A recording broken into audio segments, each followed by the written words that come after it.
साहबुद्दीन साहब कितने गुनाहगार थे।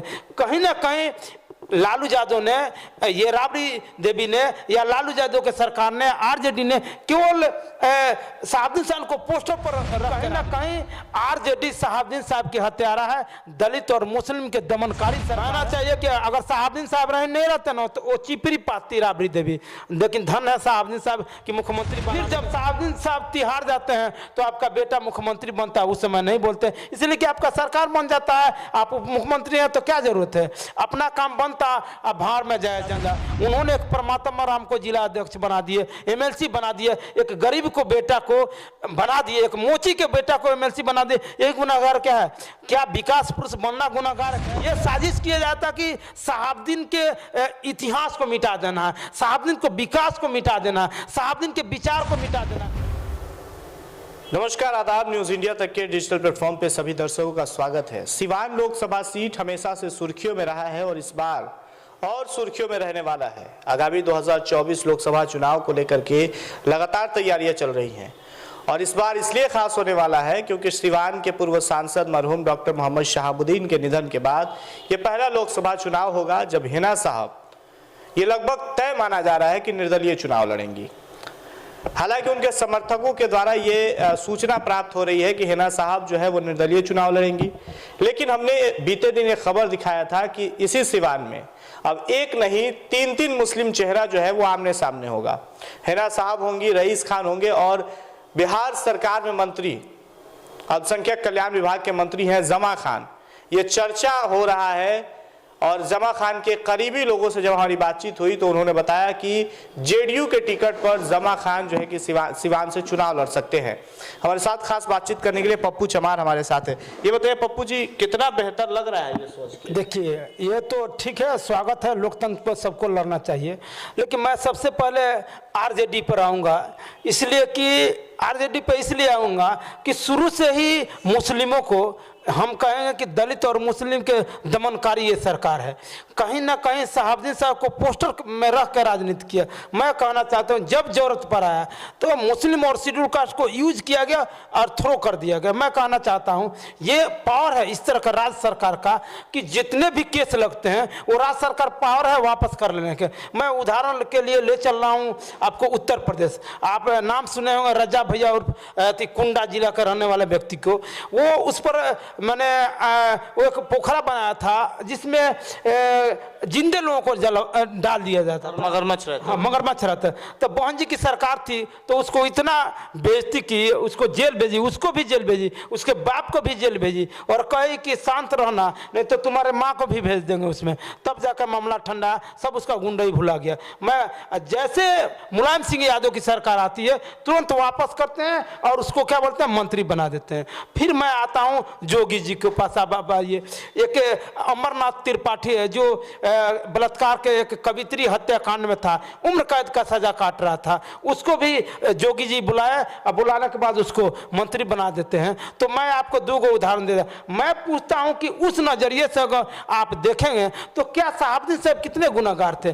कहीं ना कहीं लालू यादव ने, ये राबड़ी देवी ने या लालू यादव के सरकार ने, आरजेडी ने केवल साहबुद्दीन साहब को पोस्टर पर रख कर राजनीति किया। तो मैं पूछना चाहता हूँ जब जरूरत आता है तो आप कहती हैं कि राष्ट्रपति के धत्ता उड़ाते हुए संसद साहबुद्दीन साहब को संसद सत्र में भाग लेने का आदेश दी जाती है कि भाई बहुत मान रहे हैं, चलिए बात मान लिया जाए। फिर जब साहबुद्दीन साहब तिहाड़ जाते हैं तो आपका बेटा मुख्यमंत्री बनता है, उस समय नहीं बोलते, इसलिए कि आपका सरकार बन जाता है, आप मुख्यमंत्री हैं तो क्या जरूरत है, अपना काम बनता अब भाड़ में जाए जनता। अपना काम बन गया तो मैं कहना चाहता हूं कि कहीं ना कहीं आरजेडी साहबुद्दीन साहब की हत्यारा है, दलित और मुस्लिम के दमनकारी सरकार है। मैं पूछना चाहता हूं कि आप जब उनके हितैषी थे, देखिए स्टेप बाय स्टेप उनको कैसे दरकिनार किया गया पार्टी से।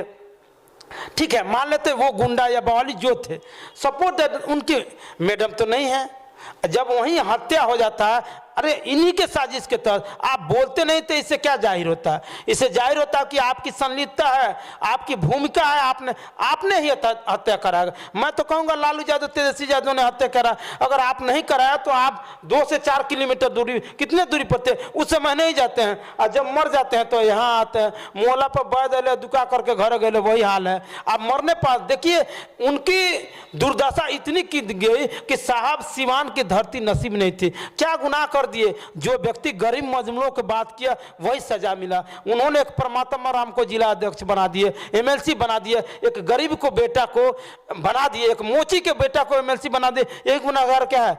क्या विकास पुरुष बनना गुनाहगार है? क्या विकास पुरुष आरजेडी में अगर कोई व्यक्ति होगा जो इंडिया लेवल पर होगा, हम विश्व लेवल की बात करेंगे, अगर विकास पुरुष करे वो भी विपक्ष की सरकार में, अटल बिहारी वाजपेयी के सरकार में, विकास पुरुष का नाम कौन दिया? सरकार दी, वो नहीं दिए, लालू प्रसाद ने नहीं दिया, ये सरकार दी है। तो जब सरकार दी है तो सरकार की हत्या हम कहेंगे।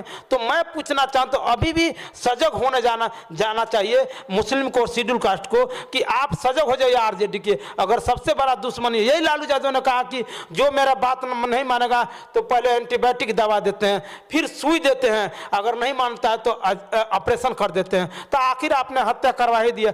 आप ही के सरकार में बच्चू सिंह मीरा, प्रतापपुर गोलीकांड होता है, 12 आदमी की हत्या कर दी थे मुस्लिम के। आपने क्या किया? सीबीआई जांच नहीं करा है। हाँ, इंदिरा गांधी के समय में सीबीआई जांच थी। इंदिरा गांधी ने मर्डर करा दी किसको? तो ललित नारायण मिश्र की मर्डर करा दी, जगन्नाथ मिश्रा को मुख्यमंत्री बना दी, अभी तक सीबीआई जांचें कर रही थी। तो आप तो कहीं ना कहीं ये मुस्लिम के हत्यारे हैं, दलित के हत्यारे हैं। मैं बताता हूं कि आप देखेंगे, वही आप कनवारा में जाइए, कर्नल की हत्या कर दी जाती है, आप जे कृष्णैया की हत्या कर देते। जब ये सुरक्षित नहीं होता, इससे बढ़ के क्या है? यही लालू यादव की सरकार में आप देखेंगे कि एक आईएएस की पत्नी के साथ इतना बड़ा बलात्कार करता है कि वो प्रेग्नेंट रह जाती है। प्रेग्नेंट रहने के बाद 1-2-4 बार एबॉर्शन कराती है, फिर उसके बाद यूट्रस निकाल देती है। लेकिन ये दरिंदा नहीं मानता है। उनका विधायक लालू प्रसाद यादव को बार बार आईएएस अफसर गुहार लगाता रहा कि लालू प्रसाद यादव से, लेकिन लालू प्रसाद ने आखिर में वो सुसाइड कर दी, हत्या कर ली, आत्महत्या कर दी। तो मैं तो कहूँगा कि जब आईएएस अफसर की पत्नी सुरक्षित नहीं रह सकती है तो फिर आप और हम कैसे सुरक्षित रहते हैं? मैं कहता हूँ सबसे ज्यादा अगर हत्या हुई है तो लालू यादव के सरकार। आप चले जाइएगा बाथे नरसंगा, 52 दलित की हत्या कर दी गई शेड्यूल कास्ट के, और दलित वहां का शेड्यूल कास्ट ने अच्छा जवाब दिया, कहा कि सुनिए ना, कुछ नहीं चाहते, मुझे हथियार उपलब्ध कराई दे, हम बाज लेंगे। क्या रहा? मुख्य सचिव के सामने वहां के लोगों ने स्टेटमेंट दे दिया। लेकिन शर्म आना चाहिए इस लालू प्रसाद यादव को, शर्म होना चाहिए आरजेडी के सरकार को। तो मैं कहना चाहता हूं कि आज भी मुस्लिम लोग समझे इस बात के लिए। मैं एक कहानी बता देना चाहता हूं। एक बकरी थी तो 2 बच्चे दी थी। तो बार बार बकरी का बच्चा पूछता था, ए माँ हमने के काहे बोली चढ़ जाइले सर, काहे बोली चढ़ जाइले सर। तो एक चला गया था, बोली चढ़ गया था, दूसरा जिद करता था वो बकरी के बच्चे से, बकरी की माँ से, अपनी माँ से कि माँ क्यों हम लोग बोली चढ़ जाते हैं? तो वो कही कि रे लौड़ा का तोर बाप बोका रहले नु, यही से बोली चढ़ जाते हैं। तो मैं तो कहूँगा कहीं ना कहीं मुस्लिम शेड्यूल कास्ट बोका समझेंगे कि अभी तक नहीं समझा कि आरजेडी सबसे बड़ा हत्यारा है, गुनहगार है, तो इसको जवाब देना होगा। पप्पू जी, सवाल ये था कि 3 मुस्लिम चेहरा एक अब आगामी 2024 लोकसभा चुनाव में आमने सामने होंगे। हिना साहब होंगी, रईस खान होंगे और जमा खान होंगे। जमा खान के करीबी लोगों से पटना हमारी जब बातचीत हुई तो उन्होंने बताया कि सिवान लोकसभा सीट जो है वो महागठबंधन के जेडीयू के खाते में रहेगा। देखिए अभी शायद मैं कहूँगा कि बिहार का पहला ऐसा जिला रहा, ये गौतम बुद्ध की धरती, एकलव्य की धरती और मौलाना मोहम्मद की धरती। ये भारत का दूसरा सेकेंड स्थान हुआ। लोकतंत्र में जनता मालिक होता है, कोई पार्टी मालिक नहीं होता। क्या ओम प्रकाश यादव निर्दलीय जीत कर नहीं गए? सिवान की महान जनता ने जीता। ये तो मैं कहना चाहता हूँ ये विकास मुद्दा रहेगा। अगर हिना साहब लड़ती हैं तो विकास की बात है। मैं पूछूंगा सिवान की महान जनता, क्या विकास करना गुनाह है? क्या ये विकास के रास्ते पर लड़ेंगी? और वक्त आएगा तो सिवान की महान जनता पर मुझे विश्वास है, मुझे भरोसा है, वक्त आने पर बता दिया जाएगा या सिवान की महान जनता बताए। देखिए मैं कहूँगा वो जमा खान नहीं आ रहा है, वो सरकार आ रहा है। और क्यों आ रहा है? ये केवल साजिश है लालू प्रसाद यादव की। कौन सी साजिश की? ये साजिश किया जाता कि शहाबुद्दीन के इतिहास को मिटा देना है, शहाबुद्दीन को विकास को मिटा देना है, शहाबुद्दीन के विचार को मिटा देना। कहा कि शहीद मरते नहीं दफनाए जाते हैं, कब्र खून को देखो जिंदा पाया जाए। मुझे मार सकते हैं, मेरे विचारों को मैं नहीं मार सकते। In what capacity are talking to me? आप किस हैसियत से बात कर रहे हैं? किसी के विचार नहीं मान सकते, ये कभी नहीं हो सकता। वो मर सकते हैं लेकिन उनको विचारों को नहीं मार सकते हैं। अरे उनको हरा सकते हैं, विकास पुरुष तो कोई नहीं कहला सकता, फिर विकास पुरुष पैदा नहीं ले सकता है। ये कोई खेल नहीं है कि आप विकास पुरुष का नाम दे सकते हैं। तो कहीं ना कहीं ये टारगेट है कि शहाबुद्दीन साहब के परिवार के हमेशा हमेशा ये तेजस्वी का चाल है, और उसमें सपोर्ट लालू प्रसाद यही आते हैं। देखिए उनका तेज प्रताप स्टेटमेंट दे रहे थे कि मेरे पिताजी की तबीयत खराब है। कहना चाहिए कि अगर शहाबुद्दीन साहब नहीं रहते ना तो वो चिपरी पाती राबड़ी देवी, लेकिन धन है शहाबुद्दीन साहब कि मुख्यमंत्री बनाने के काम का चर्चा हो रहा है। जमा खान आकर के चुनाव लड़ेंगे जेडीयू के टिकट पे, तो फिर मुस्लिम समुदाय के लोग उन्हें भी तो वोट करने जाएंगे। ना ऐसा कोई बात नहीं, वो जमाना नहीं रह गया, कोई बच्चे नहीं रह गए हैं कि अब शहाबुद्दीन साहब को वो टक्कर नहीं दे सकते। थोड़ी देर के लिए माने मुस्लिम, थोड़ी देर के लिए वो मुस्लिम कैंडिडेट नहीं है, कैंडिडेट हैं, लेकिन मुस्लिम के विचारों को नहीं कर सकते, इसलिए विचारों को नहीं डाल सकते, प्रभाव नहीं डाल सकते या सिवान के और लोगों पर, इसलिए कि उन्होंने विकास पुरुष के नाम दिया। ये कैसे मिटा सकते? जो उन्होंने विकास इंजीनियरिंग कॉलेज, मेडिकल कॉलेज, जो आप राजेंद्र स्टेडियम देखेंगे वो स्टेट लेवल का है। उससे मौका मिला तो जमा खान भी तो ऐसा कर सकते हैं ना। अरे आएंगे, देखिए बच्चा होता है, बाप होता है। ऐसा कोई बच्चा बाप थोड़ा, हाँ होता है, वक्त आएगा तब तक ना, इस बीच में तो गैप हो जाएगा ना।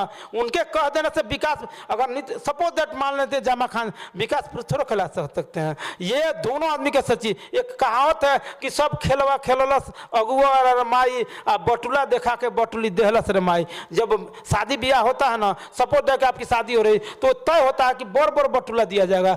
जब शादी तय होगा तो छोट दिया जाएगा। तब हमारी माँ बहन बेटी गाती है कि सब खेलवा खेल अगुआ रे माई, बटुला देखा के बटुली देहलस रे माई। कहीं ना कहीं ये लालू यादव के इशारा है, आरजेडी का इशारा है कि हमेशा के लिए दफन कर देना है शहाबुद्दीन साहब के राजनीति को। लेकिन शहाबुद्दीन साहब की विरासत कभी खत्म होने नहीं, it can not be so sir, impossible, ऐसा हो नहीं सकता है। जिसके दिलों में, गरीब मजमूलों के दिलों में अगर बात करते हैं शहाबुद्दीन साहब के विकास और रहीना साहब विकास करती, उसको कैसे मिटा सकते? ये मिट नहीं सकता। गरीब कभी गद्दार नहीं हो सकता, अमीर कभी वफादार नहीं हो सकता है।